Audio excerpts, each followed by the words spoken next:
మరి లక్ష్మీదేవిని ఎలా ఆహ్వానించాలండి? ఉత్తరాది వాళ్ళని చూస్తే అసలు వాళ్ళొక అద్భుతమైన ప్రక్రియ చేస్తారు. వాళ్ళ దగ్గర ఉన్న నగలు, బంగారం, డబ్బు అవన్నీ తీసుకొచ్చి అమ్మవారి దగ్గర పెట్టి అప్పుడేదో ఆరగింపులు పెట్టి భజనలు అవి చేస్తూ ఉంటారు వాళ్ళు. ఎందుకండి అవన్నీ పెట్టటము అంటే, దీపావళి అనేది లక్ష్మీదేవి శక్తి యాక్టివేట్ అయ్యే రోజు.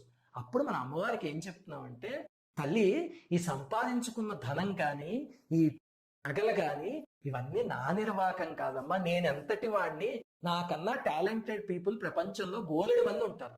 కానీ నన్ను అనుగ్రహించి ఇవన్నీ ఇచ్చావు తల్లి, ఈ సంపద అంతా నీకు చెందిందే అని అక్కడ పెట్టి మనస్ఫూర్తిగా చెప్పగలిగితే తల్లి పొంగిపోతుంది. వాటిని చక్కగా శుభ్రం చేసి పూజా మందిరంలో పెడతారు కదా, మరి అందుకని శుభ్రం చేసి తీసుకొచ్చి పెట్టండి.